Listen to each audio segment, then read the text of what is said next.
Hello, I'm Annie Graham Larkin, Executive Director of the Bisbee Mining and Historical Museum. Welcome to Wicked Bisbee with Francine Powers. Thank you to our program sponsor, the Arizona Historical Society, as well as our members and donors who enable the museum to provide free online programming and fulfill the organization's mission to discover history, explore Bisbee's past today. To learn how you can assist the museum in supporting its mission and programs by becoming a member or donor, please visit bisbeemuseum.org. On Saturday, December 14th at 11 a.m., the museum will host the free online program, The History of Lowell, Arizona, with historian Mike Anderson. To register or for more information, visit the Bisbee Mining and Historical Museum Facebook page. All right. Francine Powers is an Arizona Newspaper Foundation award-winning journalist, paranormal historian, and best-selling author. She is a Bisbee native and has been on several television shows, including Ghost Hunters, and featured in numerous newspaper articles, radio, and podcasts regarding Cochise County's history and paranormal activity. Powers is also a writer for a highly ranked Bisbee Ghost app. She is the author of Mirena, Don't Be Afraid, the first book of Bisbee's Ghosts, published in 2004. She is the author of Haunted Bisbee, Haunted Cochise County, and Wicked Bisbee. If you would like to ask any questions during the program today, please type your questions in the Q&A chat box, and we'll gather those questions to share with our speaker after the presentation. Also, a link to today's recording of the program will be sent to all of our Zoom registrants later today. And with that, I would like to welcome Francine Powers. Thank you so much for joining us, Francine. Hi, Annie. Thank you so much. First of all, I just want to thank everybody for tuning in. And this is going to be a fun way to appreciate dark Bisbee history. These are just some of my favorite stories that I'm going to share from Wicked Bisbee. And I want to give a warning about some of the content I'll be covering. Some of the events are graphic and traumatic, and please be aware if you have small children watching this with you today. So Wicked Bisbee is full of stories about drunken shootouts and saloons and stories filled with vengeance and frontier justice.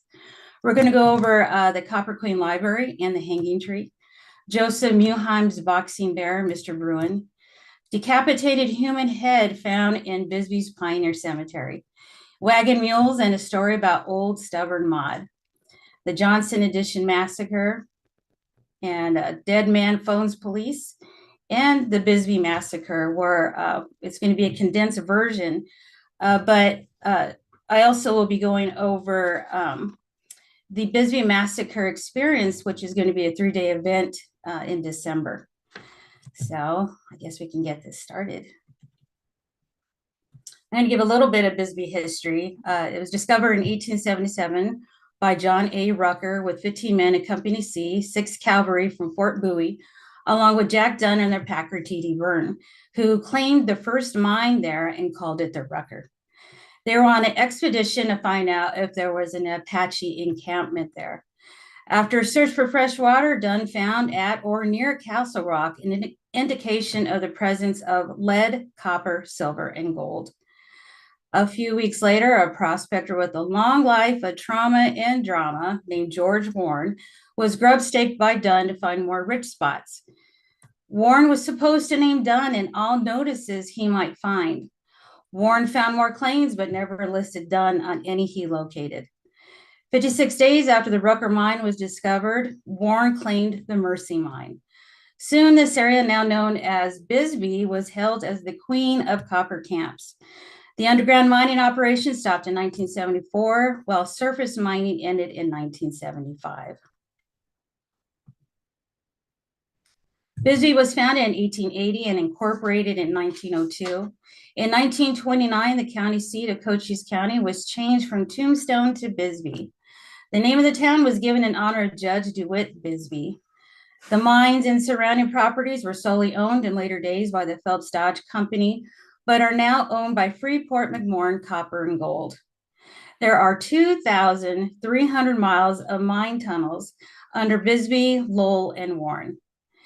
During Bisbee's mining period, more than 3 million ounces of gold and 8 billion pounds of copper were extracted. The Calumet and Arizona Mining Company decided that the nationally acclaimed City Movement, Beautiful Movement, would be an excellent model for the new town site of Warren. It was completed around 1907. Other notable Bisbee areas that were established include San Jose, Bakerville, Briggs, Dan Louis, Galena, Tintown, and Saginaw.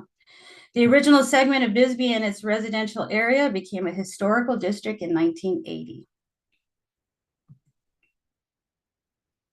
The Copper Queen Library and the Hanging Tree. In the late 1880s, the place to find a miner after his shift was in one of the many gambling and drinking establishments, because what happened in one of those saloons is where the library got its precarious start. According to an 1885 article in the Arizona Weekly Champion, involved a man only called a Mexican stranger. He was drinking heavily in the Bonton Saloon located on Main Street on a payday. He was drunk, having a good time, until he decided to head over to a faro table occupied by several players. The stranger leaned over a man's shoulder to observe the game, then casually placed his elbow on him. After several attempts to push the stranger's arm off, the man lost his patience, then aggressively threw it off. Without hesitation, the stranger threw a punch, hitting the man. An all-out brawl ensued, ending with the stranger being hit on the head with a chair. After that, the bartender grabbed him by the collar and threw him out on his ear. In the book Bisbee Not So Long Ago by Opie Rundle Burgess, she wrote that the stranger went directly to a friend's house to borrow his gun. He was rejected and decided to wait for his friend to go to sleep. He then snatched the weapon and went back to the bar around 4 a.m. The stranger stood behind the saloon swinging door, then pushed through and opened fire on about 30 or 40 men, many of whom were surrounding the same faro table as before. A man named Dave Hickey, who had just come into town from Tombstone, was shot in the jaw, and most of his upper lip was torn off. James Kehoe was shot in the left cheekbone. The bullet passed through his neck and traveled down his back. Witnesses stated that he was alive, lying on the floor for about 20 minutes before he died from his wounds. George Sells was hit in the left shoulder, and a man named Jack Welch was shot in the foot. Frank Gardner was hit in the elbow. A total of 15 shots were fired. The stranger left and headed over to Pierce's saloon and continued his vengeance. He fired 2 bullets through a door. Luckily, no one was hit. After that, he headed toward a canyon and vanished into the night.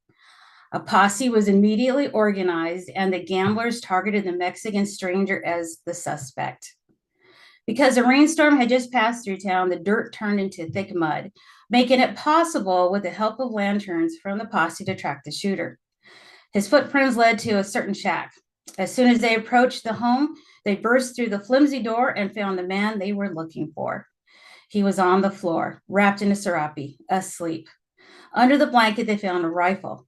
They instantly grabbed the stranger's shoes to compare the tracks they had followed. There was enough evidence to prove he indeed was the assailant. In addition, the killer's friend verified that the rifle used in the crime was the one stolen from him earlier.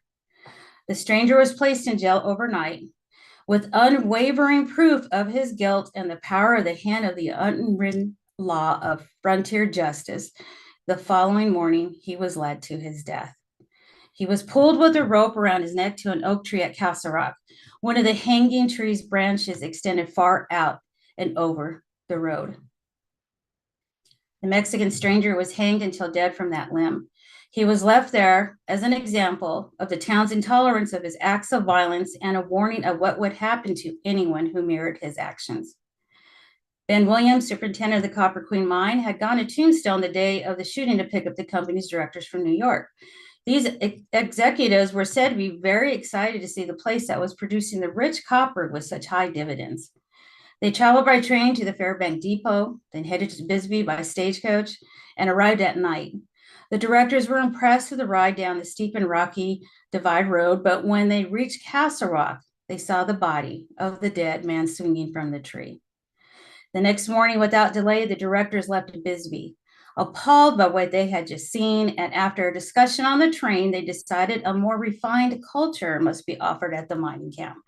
They also did not like the heavy drinking and gambling and other entertainments being offered in town. They decided to send a collection of between 400 and 500 books. They believed this was the best way to bring distinguished values to the camp. These books were placed on shelves in the far corner of the Copper Queen Mercantile Store, which was the beginning of the Copper Queen Library. The building was used as the Miners' Union Hall, as well as for church services, dances, and lodge meetings.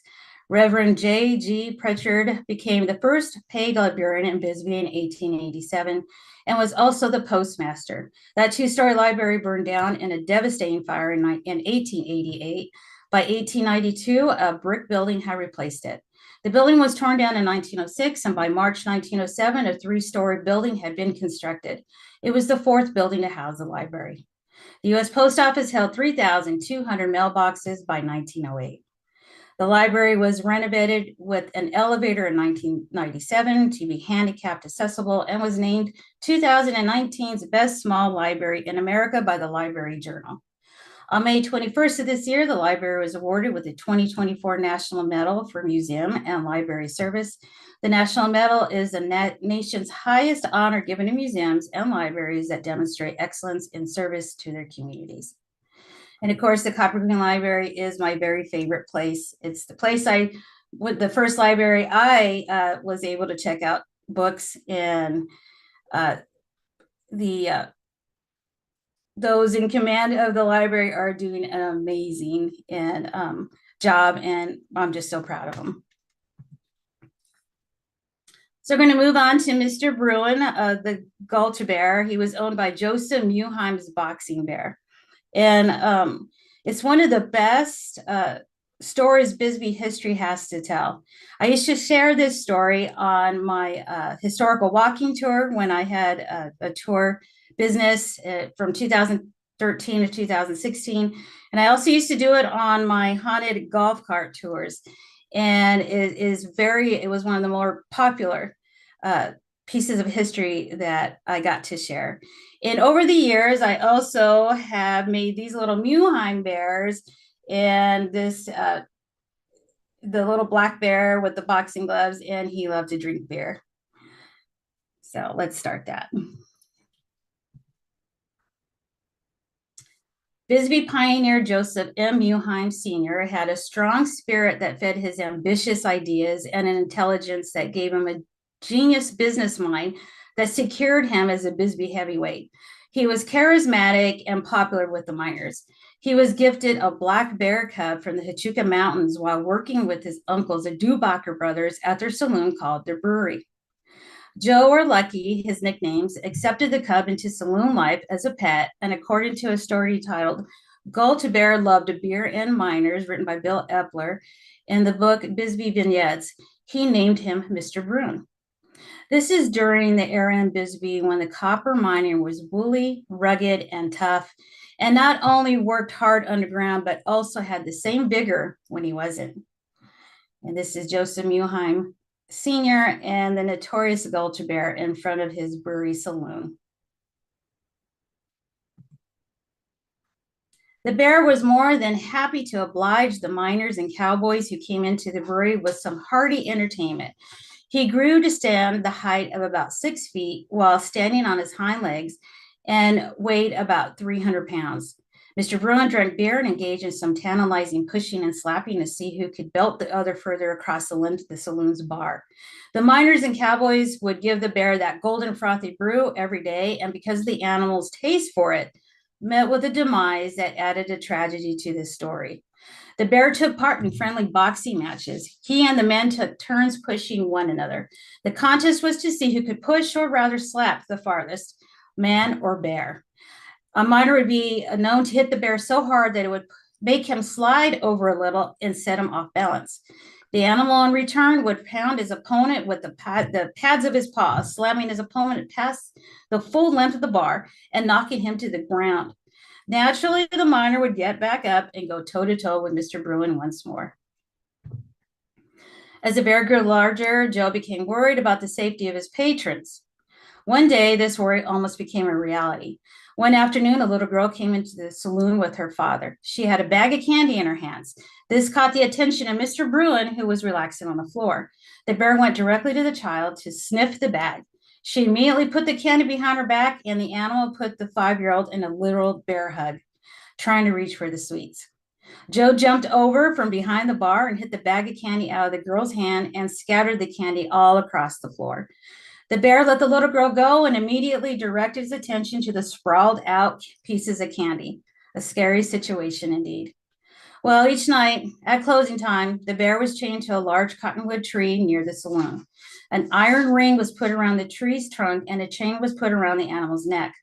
One evening, after a day of drinking, he was secured to the tree. He climbed the tree trunk to a favorite large branch and positioned himself for the night, then fell right to sleep. Tragically, sometime during the night, he slipped through the tree's branches and hung himself.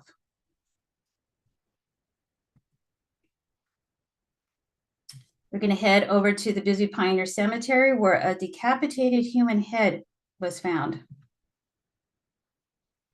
When Bisbee was young, the majority of people were men from different parts of the country and world. The Pioneer Cemetery, located in Bury Gulch, had many of those men interred there, and as time went by, there was no one to look after the graves. A main reason why the cemetery came into ruins and why by 1910 the city council began to get complaints of the dangers of the cemetery that was brought, including local children playing there, causing more worries. A playground committee was formed by the Warren District Commercial Club with a plan for a park. After some time, money was raised and their plans were passed by the Bisbee City Council. The bodies were removed and interred at Evergreen Cemetery. The city park had a formal dedication on May 1916. Since that day, it has been used for several holiday events, political events, and even dances. Today, it is still used for an array of activities. And this is the time era I would be talking about, except for this is 1883 to 1904, and the story I'm going to talk about takes place in 1913. Well, the revolting find was reported in the Bisbee Daily Review. And according to this article, the head was brought from a battle during the knockout engagement in its theater of war. At mid-morning, Chief of Police Watkins received a phone call from a very emotional person who said he needed to get up to the cemetery immediately. The caller hung up before telling him why. Despite the lack of information, the chief headed toward the cemetery.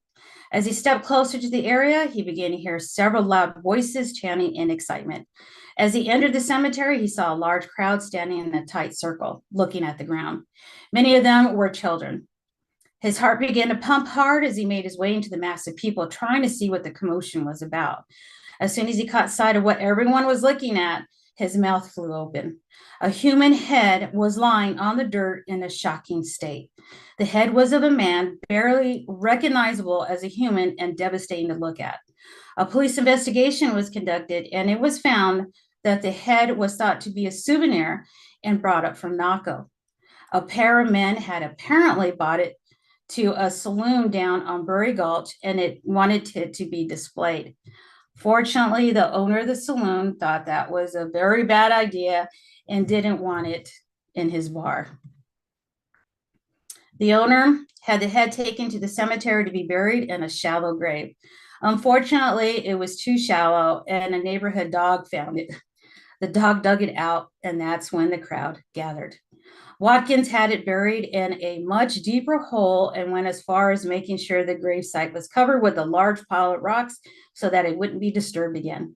Authorities said they thought the head had been in the cemetery for approximately 2 weeks. It's a crazy story. A little bit on the fun side, Bisbee Wagon Mules, a story about old stubborn Maud. I have an example of some wagon mules here. This is what Maud would have looked like. Bisbee mules were utilized in various ways, from working underground with the miners to pulling wagons with garbage, produce, supplies, and anything else you can think of. They were hauling it. In December of 1909, a commotion of trouble unfolded in the streets of Bisbee due to a very stubborn mule named Maud. The animal held up traffic at the intersection of Naco Road and Bury Avenue at the entrance of Bury Gulch at the train tracks. He was harnessed to a wagon with another mule. Maud was trained to lead, but for no apparent reason decided to stop. The Bisbee Review stated that 36 people, 40 dogs, a dozen whips, 3 pairs of ice tongs, 16 crowbars, 4 cart hooks, 10 pike poles, and several brooms, along with 10,000 curse words, failed to entice Maud to move. The driver was a one-legged man whose trouble started at 10 in the morning. The wagon finally moved because of a group of 7 people were able to convince Maud to walk a short distance. They managed to get Maud all the way to the train depot until the cart was brought to a sudden stop because Maud unexpectedly decided to sit right in the middle of the track.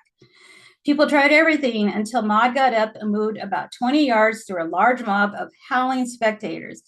He then made it to the gulch and decided to lie down. People were now brushing his ribs with brooms, but it didn't work.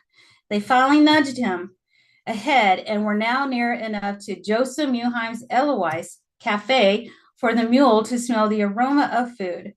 Maud made a run for the restaurant's front door when a policeman steered him in the other direction. The cop wrestled the mule and clutched onto the harness while someone appeared with a bucket full of oats just in the nick of time. After a while, the crowd yelled, "Go on, Maud," as the mule once again refused to move. Someone whispered in Maud's ear, "Let's drink up Brewery Gulch, make tracks." The mule had no reaction to that. Then someone poured water in the mule's ear. Just as Special Officer McDonald and Alderman Lem Shattuck showed up. They immediately joined in on the hee-haw choir of the crowd. Maud didn't move an inch. An ice wagon appeared and pushed against the mule cart. The wagon driver directed his horses forward. Maud, against his will, was forced to move to avoid being run over. Then he suddenly took off in a fast trot, and soon he and his wagon vanished around the curve, making tracks on the upper end of the gulch without stopping once. The Johnson Edition Massacre. This was actually hard to research because there wasn't that much resources to connect with it. But once I was able to and connect the death certificates to the Johnson Edition, which I'm going to have up on the screen, I knew for sure that this is where it happened. An area near Upper Lowell was known as the Johnson Edition. On April 1st, 1940, in this neighborhood, a husband killed his wife and 2 men, attempted to kill another woman, but failed and then committed suicide. Howard H. Traherne was an out-of-work salesman who had recently separated from his wife, Ida. She had left him 2 weeks before the incident. They had a 12-year-old daughter. Ida was staying with a divorced man named Roy Sanders the night before the killings. He lived across from the Trahernes in an apartment house. A married couple, Charles and Helen Cloud, lived next door to Sanders. According to the Tucson Daily Citizen, at 6 a.m., Howard walked across the street to Sanders' apartment. He went to the man's bedroom and saw his wife and Sanders asleep in bed with an empty whiskey bottle on a pillow between them. He pointed his gun at the two and shot each in the head. This is Roy Sanders' death certificate. Gunshot through left cheek into brain.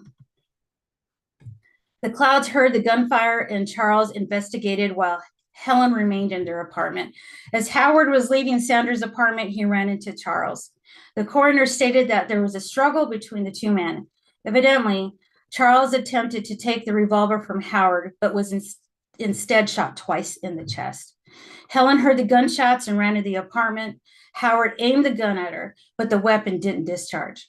Howard then ran across the street to his house, where he then shot himself in the heart. Seconds before Bisbee police showed up, he had his gun clutched in his hand when he was found. He had no fingers on his right hand and only 2 fingers and a thumb on his left hand. The theory is that he held the revolver with his 2 fingers and thumb and operated the trigger with the palm of his right hand. And this is his wife's death certificate. Helen believed Sanders and Ida were alive when she found them, but the coroner disagreed and said they both died instantly. The coroner couldn't find out when Ida had arrived at Sanders' residence, but the beds in her home had been slept in the night before. The couple's young daughter was seen running and screaming from her home after her father killed himself. Ida's death certificate reports her cause of death was a gunshot through her left temple, and she was 44. Saunders' death certificate states he died from a gunshot wound through his left cheek, then traveled into his brain. He was 48. Cloud, the neighbor, his death certificate says he was shot through the upper part of his chest and through his lungs. He was 44. Howard's states he was 46 and committed suicide with a gunshot through his heart. And that's Mr. Cloud's death certificate.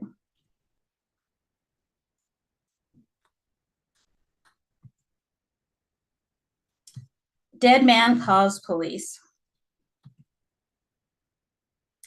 A prominent Bisbee man called police on February 25th, 1913 to report his own death. Seconds later, it was true. Jim Cresto, 38, shot himself in the head. This was reported by the Bisbee Daily Review. At 2:15 p.m., a phone call came to the police station, and Officer Parley McCrae answered. The voice on the other end said, "This is Jim Cresto. Come up here and get me. I'm dead." The officer said that after Cresto stopped speaking, he heard a terrorizing scream and some kind of short scuffle. McCrae then dropped the phone and ran to Cresto's house, which was located on the hill between Tempe Avenue and Upper Drive. By the time the officer arrived, a small crowd had formed in front of the house. The officer walked into the home and saw the body of Cresto, half lying on the floor and half leaning against a sewing machine. The dead man had a bullet wound to the right ear, and blood was splattered on the phone receiver, which was still swinging.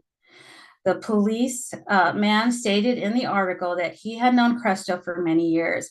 He said the sound of a scuffle was caused by his wife trying to hold his hand, in which he held a revolver while talking to me.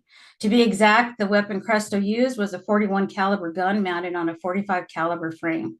According to reports, the bullet entered the right ear, traveled up, and entered his brain. His death was instant. McCrae added, from the position of the body, Cresto was still holding the receiver with his left hand, shoved his wife away, then put the gun to his right ear and fired. Cresto was a popular man in town. He was an immigrant from Italy and had lived in Bisbee for 15 years at the time of his demise. The day before his death, he was seen at a close friend's funeral. He had soon after asked a close friend to borrow a gun to go hunting. The friend said no. On the afternoon of his suicide, Cresto had been working at a small lunch stand in Bury Gulch. He went home to eat. His wife had his meal on the table. She said he had been feeling a little down for several days, but on that day, he seemed his usual self. She realized she was wrong when she heard him on the phone. He left 2 children and his wife behind.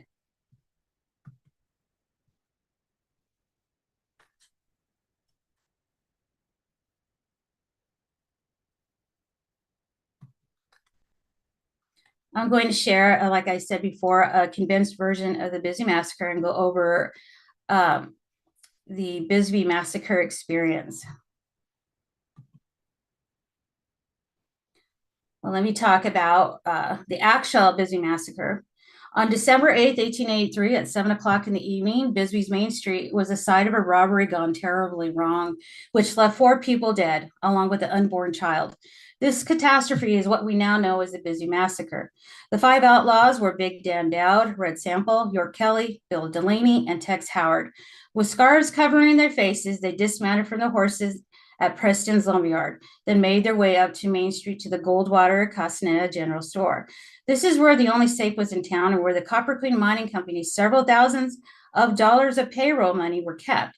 It was usually delivered by the 10th of each month by stagecoach. The men were armed with Winchesters and 6-shooters, and no one knew they were coming. 2 of the bandits stood in front of the entrance while the other 3 charged in the store with rifles in hand. They yelled to the customers, "Throw up your hands." Jose Castaneda had money hidden under a pillow and lay ill in bed in a back bedroom. An outlaw came in and grabbed the money, yanked him out of bed, then shoved him into the store. Meanwhile, in the store, another bandit forced Joe Goldwater to open the safe to find no payroll. It hadn't arrived yet. The outlaw in turn snatched the cash along with the gold watch and some Mexican money from the safe. While the robbery was taking place inside the store, outside on Main Street, two men named John Tappener from Bisbee and Joseph Bright from Wilcox walked out of the Bon Ton Saloon next door. Tappener refused orders from the outlaws to go into the general store and was shot in the head and died instantly, landing on the porch of the saloon. A deputy named Tom Smith came running out of Simma's restaurant located directly across from the general store. He notified the gunman he was the law. He in turn was shot and landed dead under a delivery wagon parked in front of the general store. Next, a man named Indian Joe was in the crosshairs of the enraged outlaws and was able to run away from the firing guns and managed to only be grazed in his leg. J.A. Nolly was on the street near his freight wagon and was shot in the torso and died a few days later. Cochise County Deputy Sheriff William Daniels was in the saloon next to Robert's restaurant and ran out into the street to help and was immediately shot at. He ran back into the saloon and grabbed his pistol. 8-month pregnant Annie Roberts stood in the doorway of a restaurant, which was located across the street from the store, to see what the commotion was. As she opened the door, she was shot. She fell to the ground as her husband rushed to her and screamed for help. She didn't die until the next morning. James Grigbaum came running from his neighborhood and ran to Main Street and ducked down behind a low rock wall at an alley located down the street and across from the general store. Here, Grigbaum begins to shoot at the bandits with his pistol from behind the wall. The outlaws fired back, but no one was hit. At this point, Deputy Daniels managed to come from behind Preston's lumberyard and shoots at the bandits as they leave the store.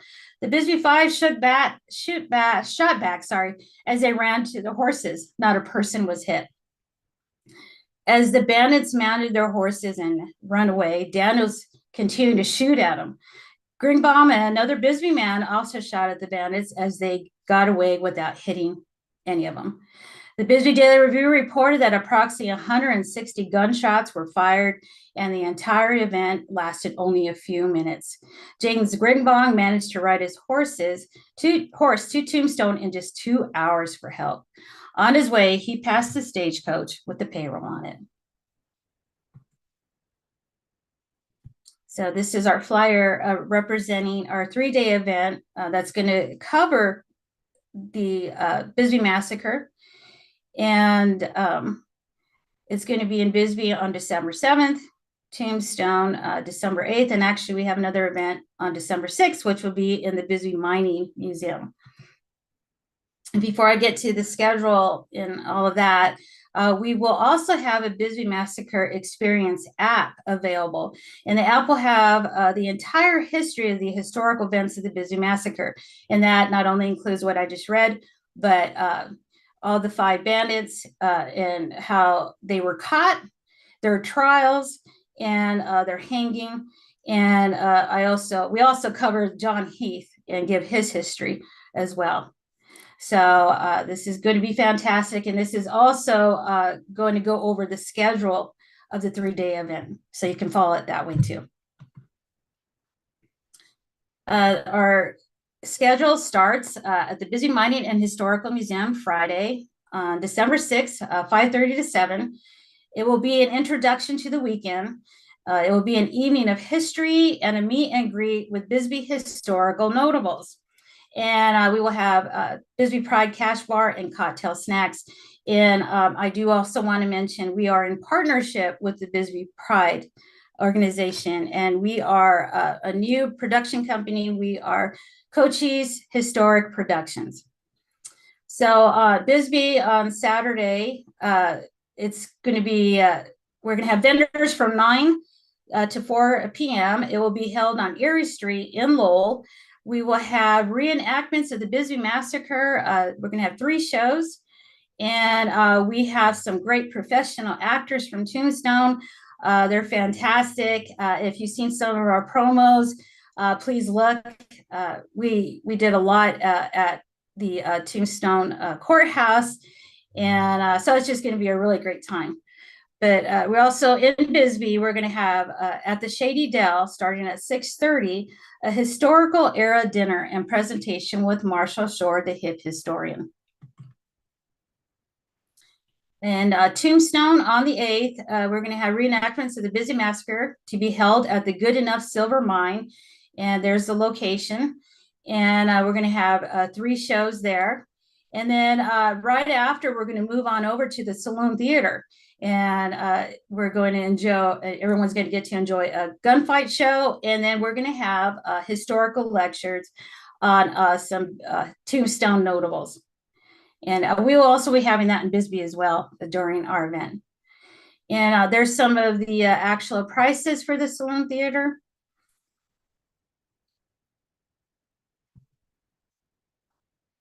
And then we're going to move on to the Tombstone Courthouse State Historic Park. And we're going to have a lecture and John Heath's jailbreak reenactment immediately following the Saloon Theater. There are 3 sessions. So we're going to have a tour lecture with Marshall Short and myself.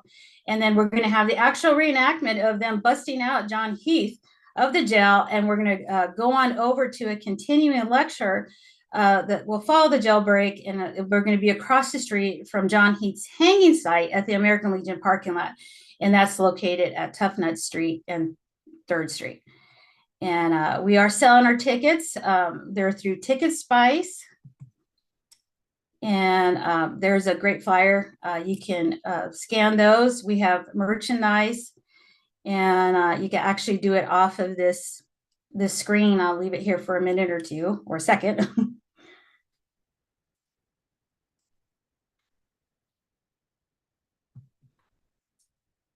And we do still need some actors for all all the available characters that we're going to portray.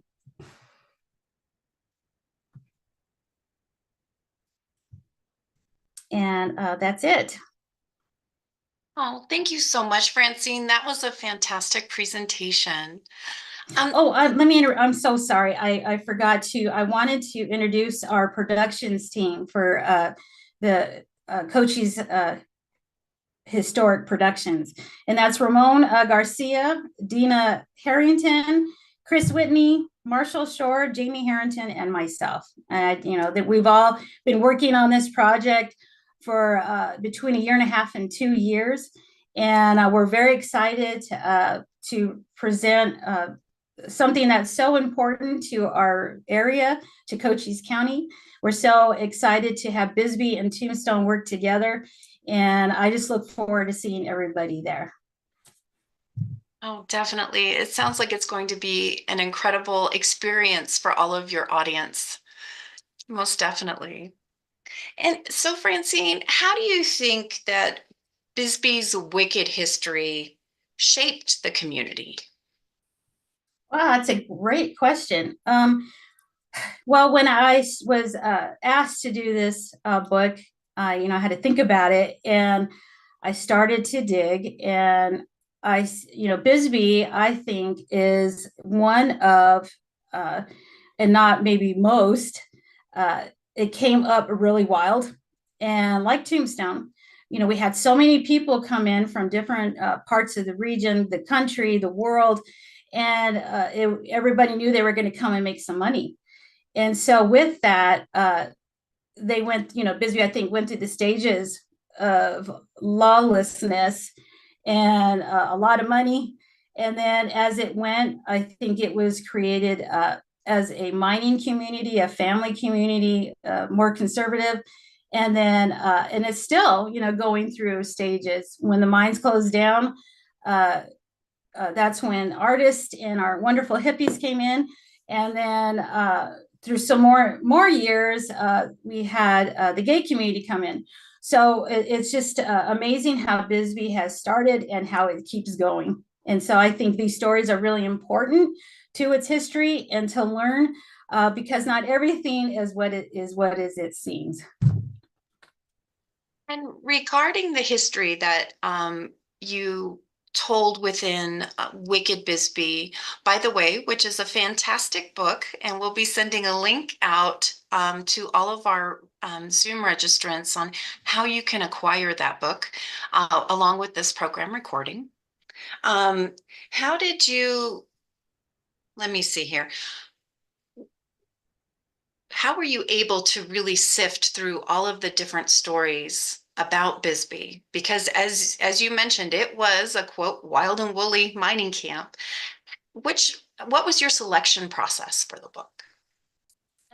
Well, basics, I did an outline, and then I decided as I was, I have been researching Bisbee since I was a teenager, and that's many years ago. So I have quite a collection of my own research already there.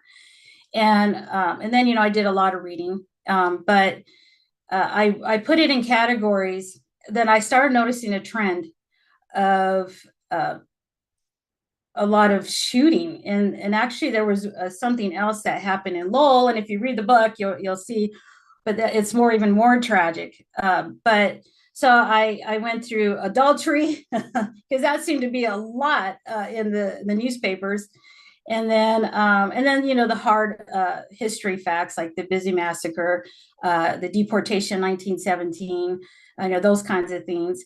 And then I went to the animals. I know that because the mules, and of course our favorite bear Annie, and there's just a lot of ways that during the early days of Bisbee, animals were really used in great ways. So that's pretty much how I sifted through. And then, anybody who does any research, there's different layers of it. And as I was going through each story, I would find something else. And then I would, it kept on going like that. So it was really fun to do this book. And which story did you find the most shocking or horrifying? Well, um, there's a story about a young couple, and they were living in Lowell, and the media really, or the newspaper, had this girl as tagged as a really not a loyal wife and not very nice. And her husband had been working back and forth to Morenci, and this is actually 1906, I think. And well, anyway, they were separated, and he was away at work, and so she had some rental. She would rent out her rooms, but then she started an affair with a young gentleman. And so at the end of it, she had moved out and was living somewhere in historic Bisbee. And he came home, and he went and he got his double barrel shotgun, and he actually shot and killed his the man that she was having an affair with. And he was so close, and he shot him. He actually shot his head off. So it's crazy that these things actually happened. And it's all, what I love too is that it sounds like I'm making up stories, but there's so much evidence. There's death certificates, there's the actual articles, and that's what's just amazing, that Bisbee had stuff like this happen. I also think it's very interesting. I, of course, personally have researched, the massacre and major events such as that. But these smaller, lesser known pieces of our history are incredibly fascinating. And thank you so much for bringing them to our audience today. Oh, thank you for having me. Oh, it's been a pleasure. And I'd like to thank everyone for joining us today. And if you would like to join us for our next online program, that will take place on Saturday, December 14th at 11 a.m., when historian Mike Anderson will examine the history of Lowell. Again, thank you, Francine. Oh, thank you very much. Have a good day, everyone. Bye.